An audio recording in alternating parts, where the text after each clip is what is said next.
दोस्तों, संसार में जब भी प्रेम की बात आती है तो मन को मोहने वाले अति पूजनीय दो नाम हमारे जहन में आते हैं, राधा और कृष्ण। अगर हम कृष्ण की बात करें और राधा माता का जिक्र ना हो, ऐसा संभव ही नहीं है। राधा और कृष्ण एक दूसरे के पूरक हैं। राधा कृष्ण का प्रेम एक पवित्र, अद्वितीय और निर्मल रूप है जो एक आदर्श मानवीय संबंध है। इस प्रेम को जीवात्मा और परमात्मा का मिलन कहा जाता है। श्री कृष्ण को दो चीजों से सबसे ज्यादा लगाव था और यह दोनों ही एक दूसरे से बहुत ही गहराई से जुड़ी हुई थी। एक थी राधा रानी और दूसरी कृष्ण जी की बांसुरी। जब कृष्ण अपनी बांसुरी से मन को मोहने वाली धुन छेड़ते थे तो उस धुन को सुन करके राधा रानी उनकी तरफ खींची चली जाती थी। राधा श्री कृष्ण के बचपन का प्यार थी। जब श्री कृष्ण 8 वर्ष के हुए तब राधा जी और श्री कृष्ण को प्रेम की अनुभूति हुई। राधा जी को कृष्ण के देव गुणों की जानकारी थी। उनके रिश्ते की सबसे बड़ी खूबसूरती यह है कि उन्होंने अपने मन में जीवन भर एक दूसरे के प्रेम की स्मृति को बनाए रखा। भले ही राधा जी और कृष्ण का मिलन नहीं हो सका, लेकिन वह बांसुरी ही थी जिसने उन दोनों के प्रेम को हमेशा एक सूत्र में बांधे रखा। राधा कृष्ण के प्रेम की कई कहानियां आपने सुनी होंगी और देखी भी होंगी, लेकिन क्या आपको पता है कैसे राधा और कृष्ण एक दूसरे से बिछड़ गए थे और कैसे राधा जी की मृत्यु हुई थी? क्यों हर पल अपने साथ रखने वाली बांसुरी को कृष्ण भगवान ने तोड़ दिया था? इन्हीं सब विषयों के बारे में आज हम अपनी इस वीडियो के अंदर विस्तार से बात करेंगे। लेकिन वीडियो में आगे बढ़ने से पहले हमारी आपसे एक विनती है कि अगर आप हमारे चैनल पर पहली बार आए हैं तो प्लीज इसे सब्सक्राइब कीजिएगा और अगर वीडियो पसंद आए तो उसे लाइक जरूर करिएगा और कमेंट बॉक्स में राधा कृष्ण लिखकर हमारे वीडियो को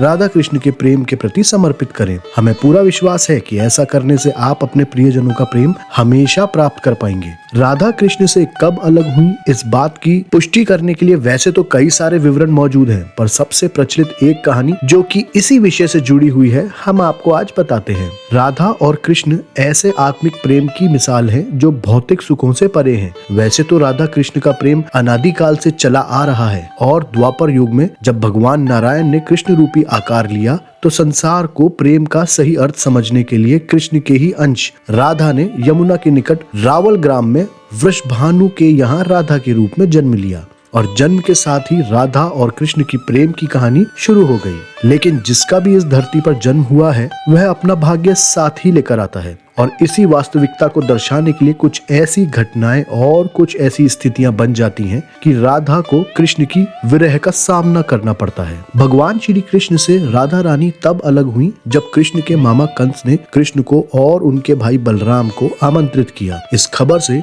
वृंदावन के सभी लोग बहुत ही उदास हो गए और सबसे ज्यादा अगर कोई उदास हुआ तो वो थी राधा रानी। मथुरा जाने से पहले कृष्ण भगवान राधा रानी से मिलकर गए और उन्हें यह कहकर गए थे कि जब भी वह उन्हें याद करेंगी वह उनके समक्ष होंगे। राधा जी कृष्ण भगवान के हृदय में चल रही गतिविधि को समझती थी। जाते समय कृष्ण भगवान ने उन्हें वचन दिया था कि वह वापस आएंगे, पर वह कभी भी लौटकर नहीं आ पाए। उसके पश्चात उनका विवाह रुक्मणी जी से हो गया। रुक्मणी जी ने भी कृष्ण जी को पाने के लिए काफी जतन किए थे। वह अपने भाई के भी खिलाफ चली गई थी कृष्ण जी से विवाह करने के लिए।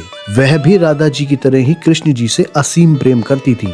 उन्होंने कृष्ण भगवान को प्रेम पत्र भेजा था कि वह उन्हें अपने साथ ले जाएं, जिसके पश्चात कृष्ण भगवान ने उनके साथ विवाह कर लिया। राधा जी का वर्णन कृष्ण भगवान के वृंदावन छोड़ने के बाद कम हो गया। इसके बाद कृष्ण ने मथुरा जाकर अपने मामा कंस का और दूसरे राक्षसों का वध किया और उसके बाद कृष्ण जी प्रजा की रक्षा के लिए द्वारिका गए और द्वारकाधीश के नाम से जाने गए। कृष्ण जी के वृंदावन से जाने के बाद राधा जी के जीवन ने एक अलग दिशा को अपना लिया। राधा जी का विवाह यादव कुल में हो गया और उन्होंने अपने संपूर्ण जीवन दाम्पत्य की सभी रस्मों को निभाया। एक तरफ उन्होंने अपने पति धर्म को निभाया तो दूसरी तरफ कृष्ण ने भी अपने कर्तव्यों को पूरा करते हुए अपने दैवीय धर्म को निभाया। पर इन सब के बीच में भी राधा रानी का मन श्री कृष्ण जी के लिए पूरी तरह से समर्पित था। सारे कर्तव्यों को पूरा करने के बाद राधा रानी अपने प्रीतम कृष्ण से मिलने के लिए द्वारका पहुंची। वहां पर पहुंचकर उन्होंने कृष्ण भगवान के रुक्मणी और सत्यभामा से विवाह के बारे में सुना, लेकिन वह बिल्कुल भी दुखी नहीं हुई।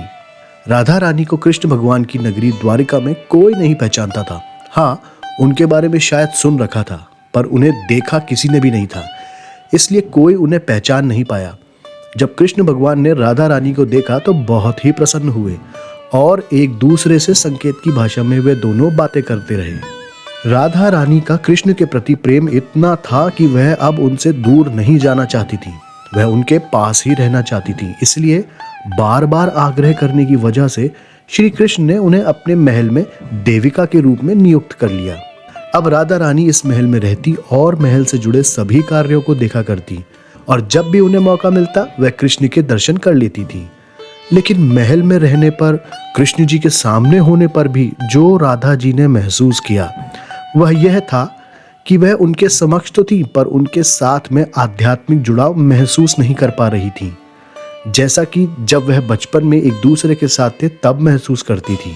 राधा जी ने महल से दूर जाना तय कर लिया। इसके पीछे उनकी सोच यही थी कि वह दूर जाकर के फिर से एक बार श्री कृष्ण के साथ अपना गहरा आत्मिक संबंध स्थापित कर पाएंगी। वह यह नहीं जानती थी कि अब वह कहाँ जा रही हैं, लेकिन श्री कृष्ण जानते थे और वह यह भी जानते थे कि नियति को शायद यही मंजूर था। धीरे धीरे समय बीतता गया। अब राधा रानी शारीरिक तौर पर थोड़ी कमजोर हो चली थी क्योंकि उनकी उम्र भी बढ़ गई थी और उन्हें बहुत ज्यादा श्री कृष्ण की आवश्यकता पड़ने लगी थी। और फिर उनके आखिरी समय में श्री कृष्ण भगवान उनके सामने आ गए थे। उन्होंने राधा रानी से कहा कि उन्हें जो कुछ भी उनसे मांगना है वह उनसे मांग सकती हैं, लेकिन राधा रानी ने मना कर दिया। पर बहुत ज्यादा कृष्ण भगवान द्वारा अनुरोध करने पर उन्होंने अपनी वही इच्छा प्रकट करी जो उन्हें बचपन के समय में भी बहुत लुभाती थी, अर्थात वह श्री कृष्ण भगवान को बांसुरी बजाते हुए देखना चाहती थी। श्री कृष्ण भगवान बेहद ही सुरीली धुन में बांसुरी बजाने लगे।